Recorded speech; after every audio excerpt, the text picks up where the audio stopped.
I call leadership the challenge to be something more than mediocre. The step up to the new challenge, the new opportunity. It was said of Abraham Lincoln, he was at his mother's bedside when she died, and her last words were, "Be somebody, Abe." And if that story is true, evidently he took it to heart and proceeded from that moment to become somebody. And that's the key to leadership. Inner inspection of your gifts and your skills, your integrity and your character. The outer look at how you present yourself as you appear. In some of our other lectures, we go through this whole scenario.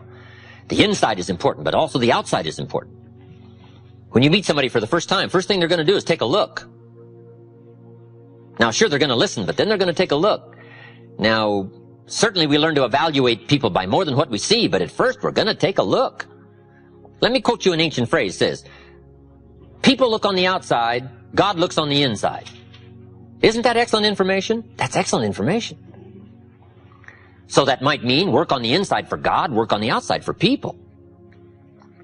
You say, well, people shouldn't judge you by your appearance. Well, let me give you a clue. They do. They do. You can't deal in shoulds and shouldn'ts. You got to deal in realities. Now, when people get to know you, they'll judge you by more than what they see, but at first, it's all they got to go by is what they see and what they hear. Now, sure, there's more to come, but at first, you got to pass the show up test. The challenge to be somebody. Let me just give you a brief list. Be somebody wise. There's no substitute for smart. Threats don't make up for smart. Right? Volume and shouting doesn't make up for smart. There's no substitute for smart. Be somebody strong. Strength is attractive. And there are many ways to be strong. Decision-making, character, language, right? As well as vitality and health. There's a lot of strengths, and they're all attractive. But let me give you now the refinement of leadership skills. Here it is. Learn to be strong but not rude. This is refinement. These are the extra steps to become a powerful, capable leader with wide range of reach. Some people mistake rudeness for strength. It's not even a good substitute. Next, be kind but not weak. We must not mistake weakness for kindness. Because kindness isn't weak. Kindness is a certain kind of strength. We must be kind enough to tell somebody the truth. We must be kind enough and considerate enough to lay it on the line. We must be kind enough to tell it like it is and not deal in delusions. That's a sense of kindness.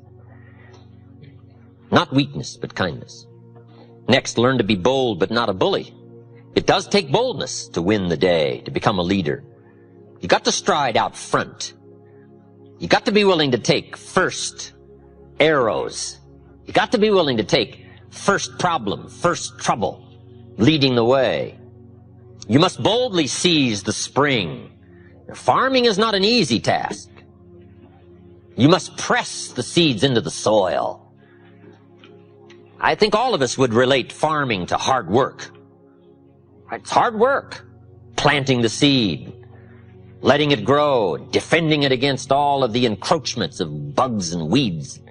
We call it not an easy task, but that's one of the best illustrations I know of life. If you want any value at all come harvest, you gotta press, you gotta be bold, you got to seize it. The high life is not for the timid and the shy. Here's the next one. Be humble but not timid. Some people mistake timidity for humility.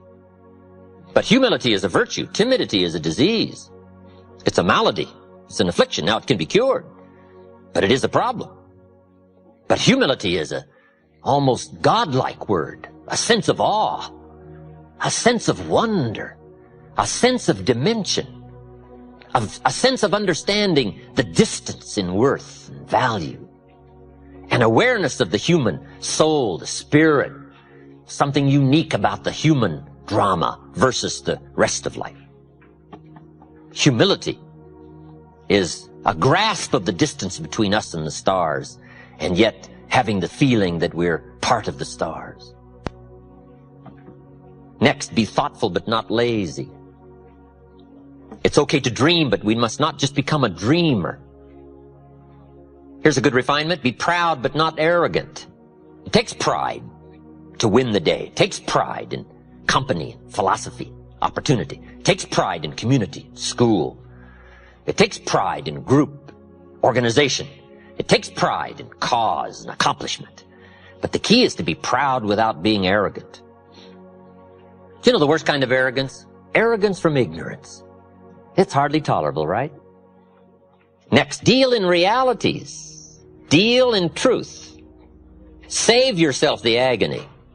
Just accept it like it is. Life is fairly unique. Accept it as unique. Now, best to call it unique. Some people call it tragic, but it's best to call it unique. The black widow spider eats her mate after he's finished his noble task. Now, some people would call that awful. I think it's more important to call it unique. The whole drama of life is unique. Here's some stuff that saved me a lot of agony and a lot of anguish and a lot of sleepless nights I used to go through and pulling my hair and wondering. I gave up on all that when I finally understood the 80-20 rule. Let me give some good clues on the 80-20 rule. As a leader, as a manager, being able to influence other people in this 80-20 group, here are some clues. Learn to spend 80% of your time as a leader with the 20%. For maximum efficiency and productivity, this is part of the key. Since it's going to be 80-20, and there's plenty of examples to show that it's 80-20, not exactly, but fairly close. Ask the minister of the church, who picks up the tab here? And he'll say, probably, 20% of the people pick up 80% of the tab. I mean, this is called one of those things, okay? So what do? Well, you learn to work with it and not try to solve it. It's like trying to solve the seasons. You don't solve the seasons, you learn to work with the seasons. They're all set. And some of these things by history are all set. The key is to learn to work with the way it is set. So part of the key of leadership is learning to spend 80% of your time with the 20% because they're doing the 80%. We would call that good leadership sense.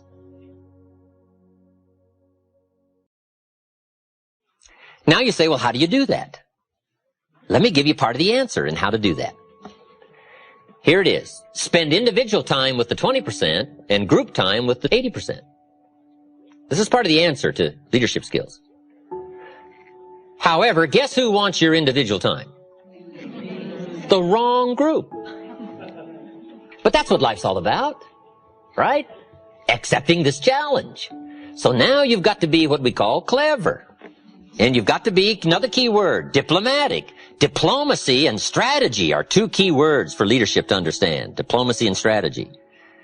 Here's part of the diplomacy. Mary comes and says, I've got a question. You say, Mary, bring your question Saturday morning. I'm going to meet with everybody and I'll cover it then. She says, okay. Now it might not be that easy.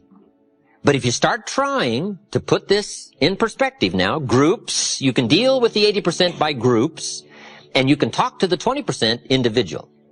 Now the pull is in the opposite direction and it always is.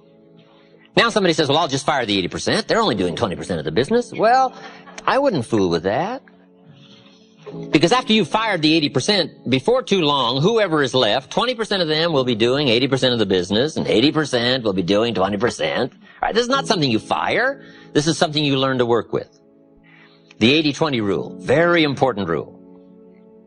The next subject is called the law of averages. So important to understand the law of averages. The law of averages in a personal sense is very simple. Here's what it says. If you do something often enough, you'll get a ratio of results. It's important for leaders to understand ratios. Because if you're working with people, you got to have some charts. You got to know ratios. You got to be able to evaluate your own performance, their performance. Ratios. What do we mean by ratios? Well, let's say you're in sales, you join a company and you start representing the product or the service.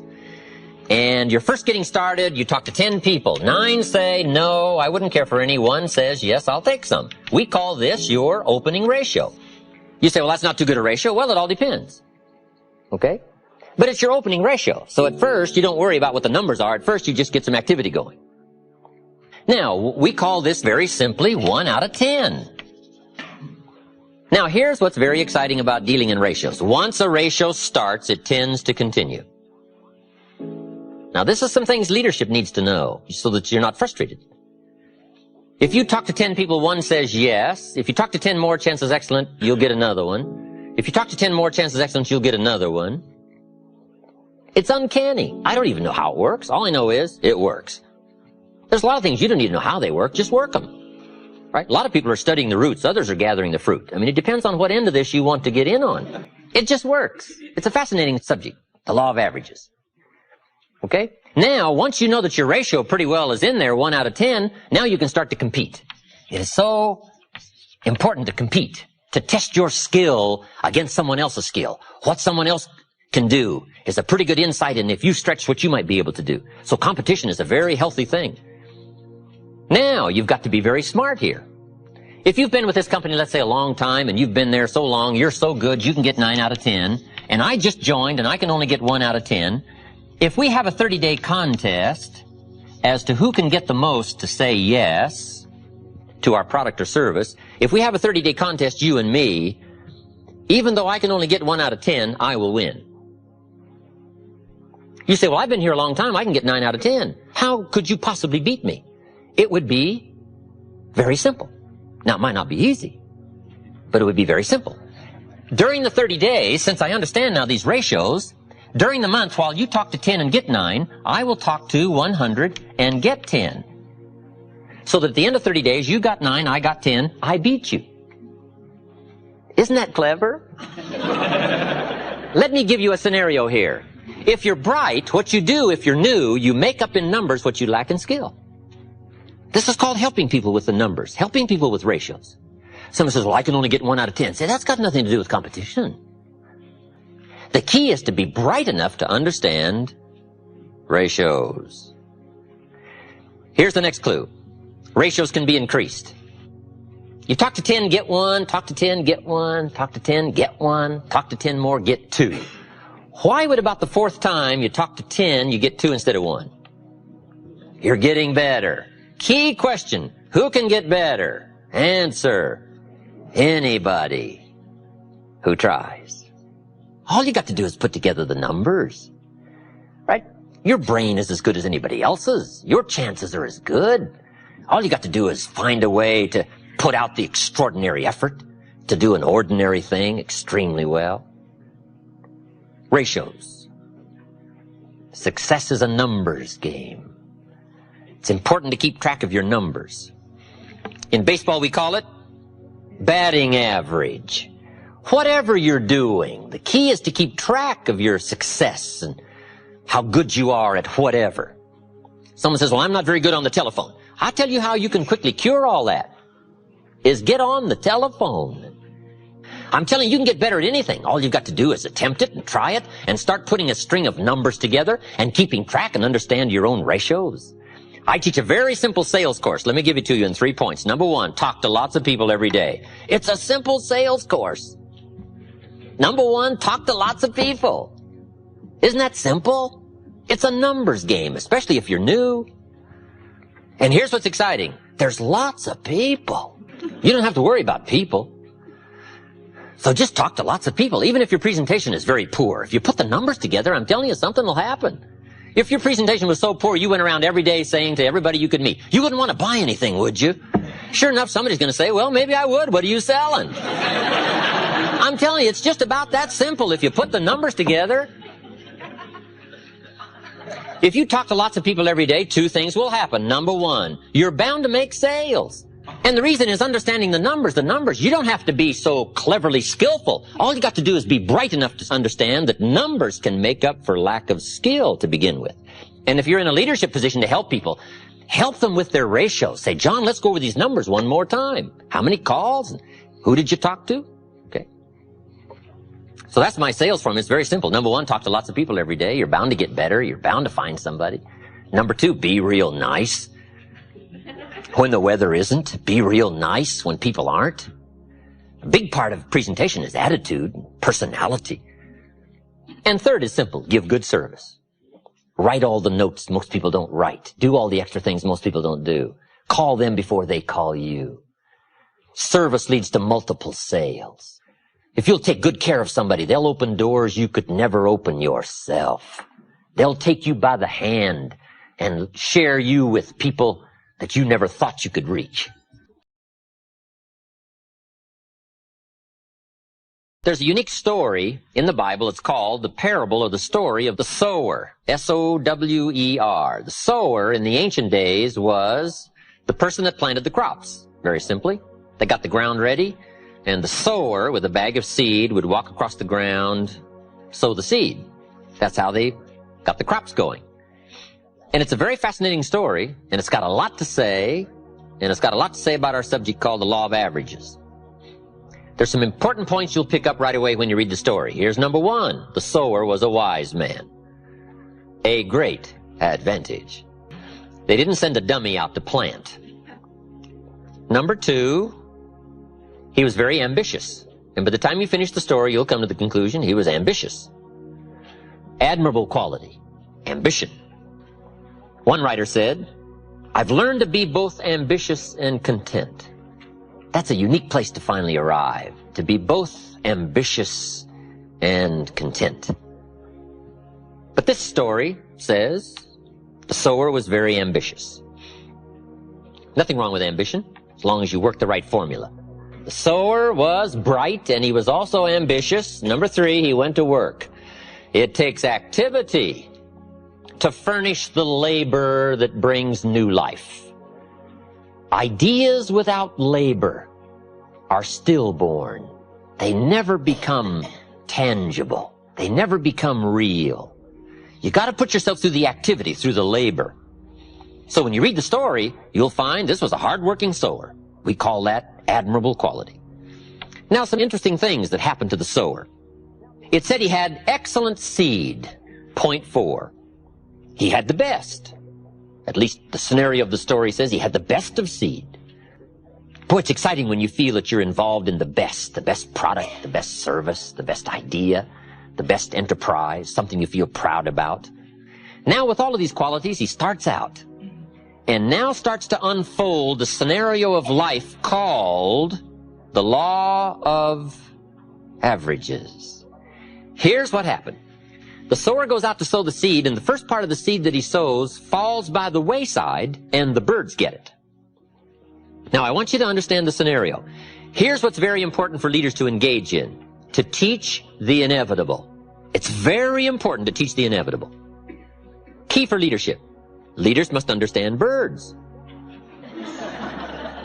Why? Birds are going to get part of the seed. It's called inevitable. And if you don't teach inevitability, people will be all upset.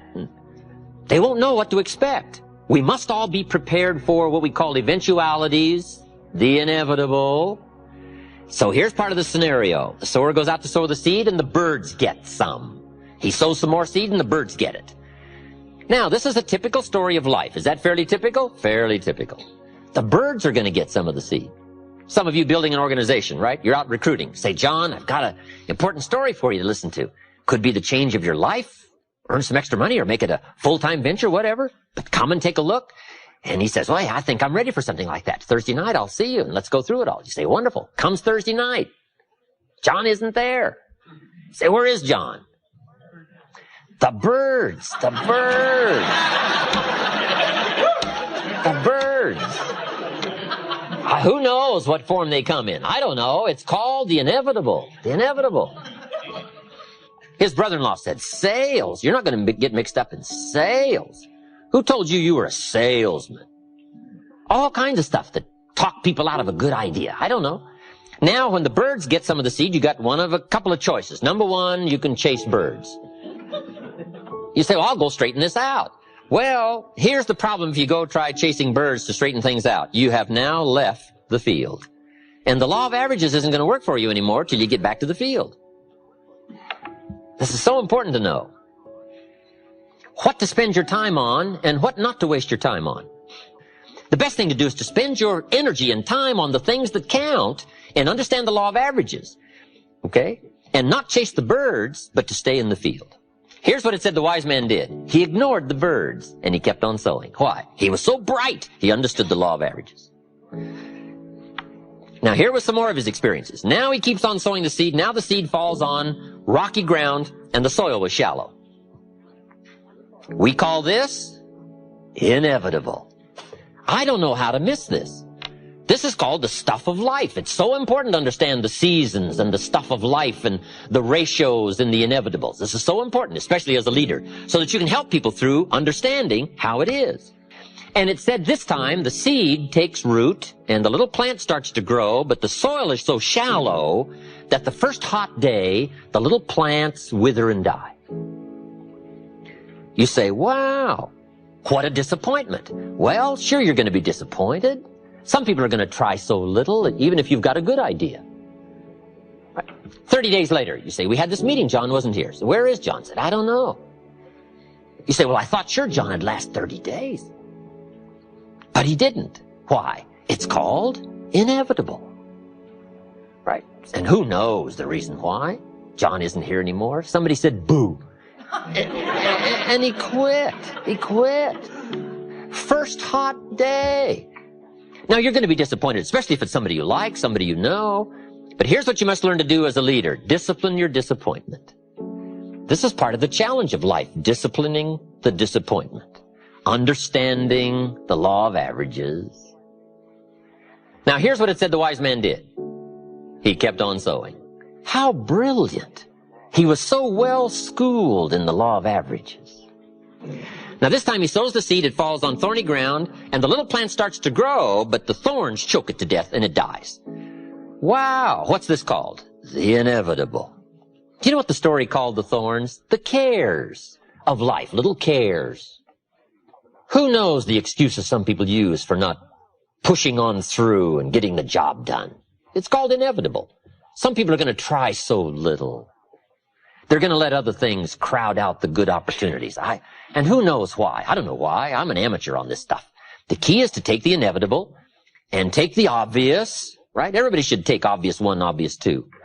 Right? Study the obvious and not let it unduly disturb you, and learn to manage the obvious so you can get on with the more important things in life.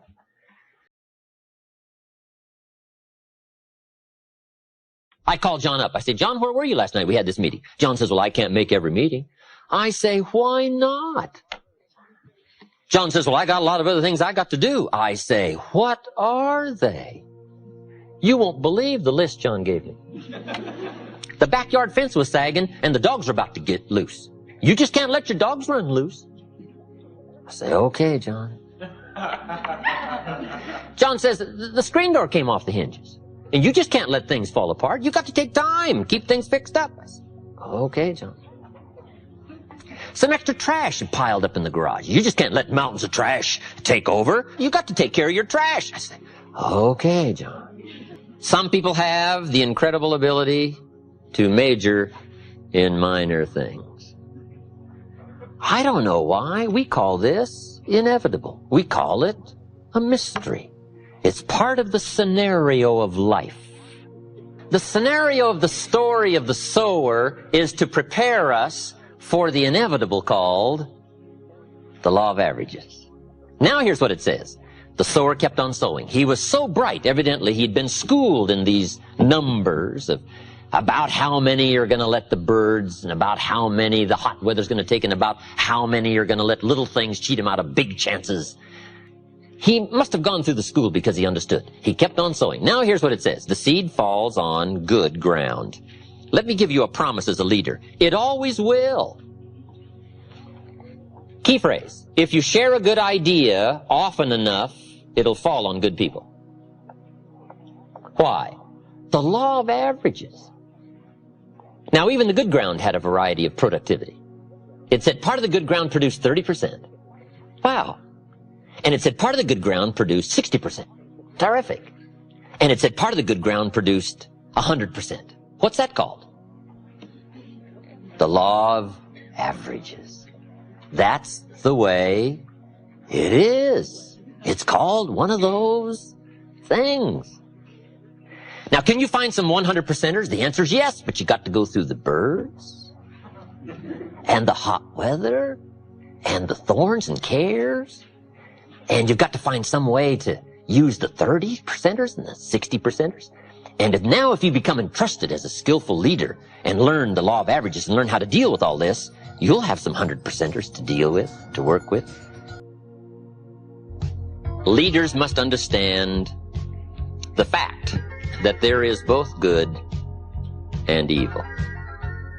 It's part of the life scenario to understand good and evil. And however you wish to describe good and however you wish to frame your ideology of evil, there are a lot of ways to put it.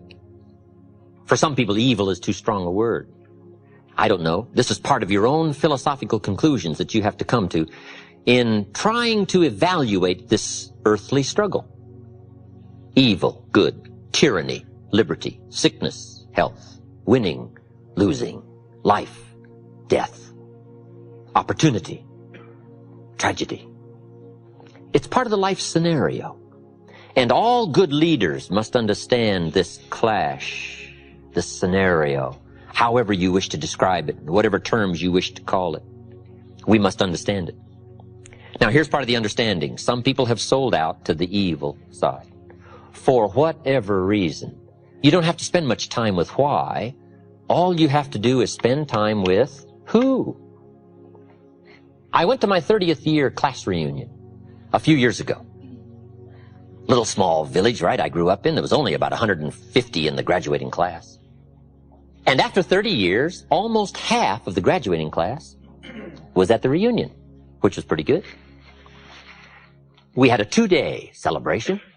I'm master of ceremonies. On the second day, we had a little moment to remember those who had deceased. I think there were 8. And I knew them all, so I gave a little scenario, a little story about each one. And then we took time, just a little moment of silence to remember, because some of them were very, very unique human beings, but they were gone. I thought later, 8 out of 150 after 30 years. Is that about average? Guess what I discovered? It's about average. So after 30 years out of 150, it's not will 8 be missing, it is only who will be missing. So in part of the scenario of understanding leadership, the key is to not be surprised when the inevitable occurs. Because if you become too surprised, we will call you naive.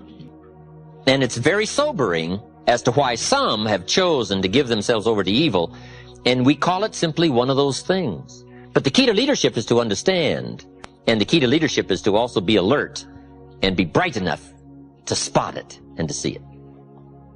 All good leaders must understand the story of the frog and the scorpion.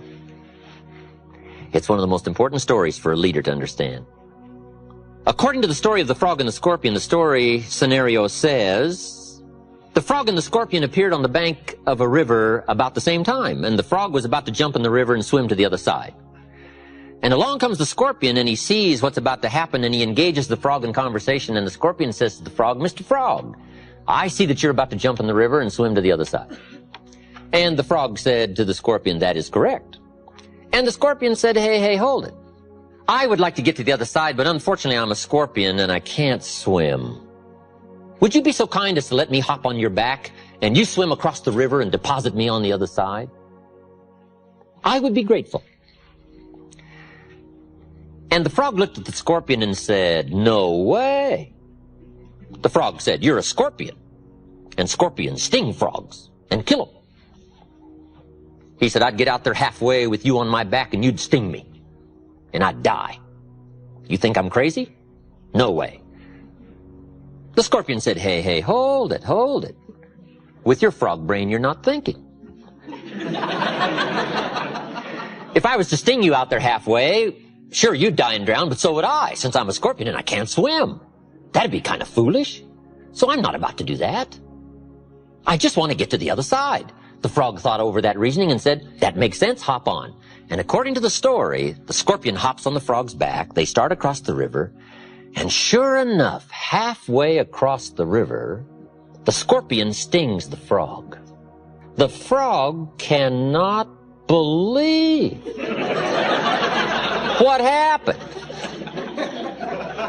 And he said to the scorpion, why did you do that? I'm about to die and drown, but so are you. Why would you do that? And the scorpion said, because I am a scorpion. So all leaders must understand the story of the frog and the scorpion. There are shepherds, and there are sheep, and there are wolves. And wise leaders must understand some wolves are so clever, they've learned to dress up like sheep. But do not miss the story of the full drama of life called good and evil. It's part of the test of leadership skill. Awareness, sensitivity, understanding, knowing the scenario, and being on the alert for what is called the inevitable.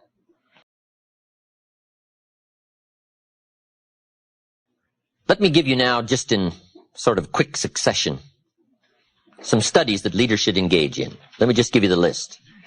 We won't expand on this, but I'm sure you can expand on it in your own good time and in your own good way. But let me give you this list of studies leaders should engage in. Number one, the study of possibility. Possibility. It's so important for leaders to play the what-if game. What if we had enough people?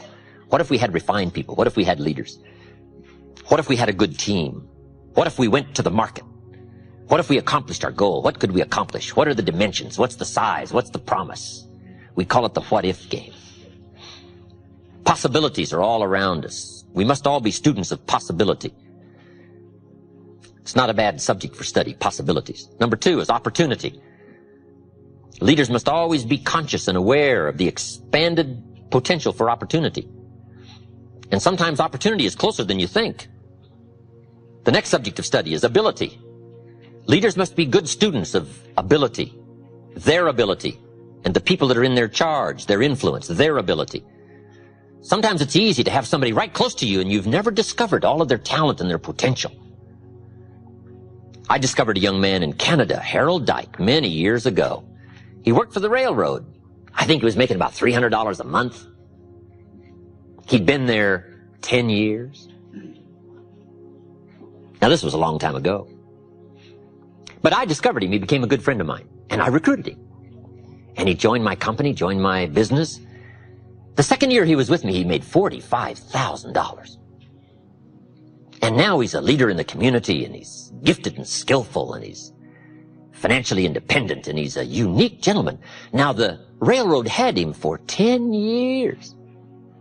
They didn't have this in-depth survey of trying to find the people that are right close around who may have some unusual gifts and capacities that nobody has yet discovered. So leaders must be students of ability and find ways to uncover somebody's unusual ability that may have been there for a while. And you've just got to find a way to uncover all of that. Part of the key to leadership. Subject number 4, inevitability. All of us should be students of inevitability. Without kidding myself, if I keep up my current daily practices, where will it take me in 10 years without being disillusioned? I don't want to just cross my fingers and walk the wrong road. I got to learn to look into the future called inevitable. Inevitability is being 200 feet from Niagara Falls in a little boat with no motor and no oars. It's called it's over. Now, the key to that tragic story and scenario is, what a tragic place to find yourself. If somebody would have painted you this scene when you were still upstream and painted the roar of the falls in your mind and would show you what a tragic place it is, you might not have drifted this far into what we call now the inevitable. We've got to help people by painting the roar of the falls long before they get 200 feet. In a little boat with no motor and no oars. You say, well, the roar of the falls is a long ways off. Yes, but the people that are around you are drifting. And by perception, you've got to see it. And you've got to level, and you've got to speak the truth so that you can give them alternate choices while there are still alternate choices.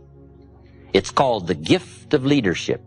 Helping people in life change, career change, helping people in thinking change, helping people with attitude change, to paint the inevitable.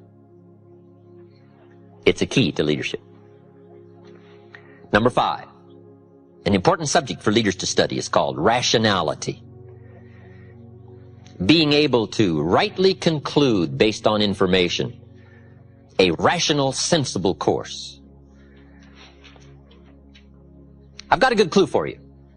Make sure what you do is the product of your own conclusion. Take advice but not orders. Let everybody around you be helpful, but then put that through your own mental computer and make sure what you do is the product of what you've concluded based on all the input. We call this a true sense of leadership, developing rationality based on all the input. These are not easy tasks, but they're tasks that are possible. This is called walking the summit of leadership skills. And most people don't want to engage in these extra disciplines, but I'm here to promise you that the treasure and the equity is so unique that what small price is paid in these early disciplines is small compared to the treasure that accumulates as the days unfold, both for your heart and your mind and your purse. To finish, let me give you some challenges. In wrapping all of this up, I've got some good challenges for you to consider. Here's the first one. Let other people lead small lives, but not you.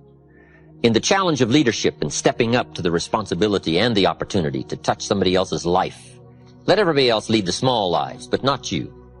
Let everybody else cry over small hurts, but not you. Let everybody else argue over non-essentials, but not you. Deal in things that matter. The larger challenge, the larger opportunity. Here's my next challenge. As leaders, let's learn to help people not just with their jobs, but with their lives. I think we have a twofold responsibility to help people with job skills. But I think the greater responsibility is to help people with life skills. Let's don't just teach people how to work. Let's teach people how to live. How to assimilate and accumulate. Far greater treasures than just a paycheck. The treasures of awareness, understanding, setting goals, reaching into the future, growing, changing, expanding. If we'll touch people's lives as well as their skills, if they stay with us a week or a month or a year or a lifetime, on whatever occasion they should choose to leave, you want them to leave by saying, my experience there was the greatest experience of my life. And it wasn't just what I earned, it was what I learned. And last, I have an ancient scenario to give you. It comes from the Bible, and here's what it says. If you work on your gifts, they will make room for you. If you practice your gifts will make a place for you. A place of leadership. A place of influence. A place to touch someone else. To make a mark. To further an enterprise. To build a dream.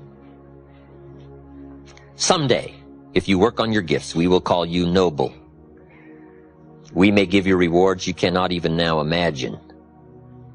Plaques to hang on your wall, trophies to remember, but most of all, the gift of knowing yourself, that you did the best you could with what you had, the expansion of your mind and your heart and your soul and your touch and your reach and all the gifts that you possess. Your gifts, if you work on them, will make a room for you. And I've got to be one of the better examples of that. Look where my gifts have brought me. I was raised in obscurity, a little small village in Idaho. I now get to travel around the world. My gifts have brought me to this room. And what an experience it is for me to have a chance to touch you. One of the most challenging experiences in life is seeing what you can do to help someone else. And one of the greatest thrills in life is to be able to invest life into life. And you've given me that opportunity tonight, and I want to thank you for that.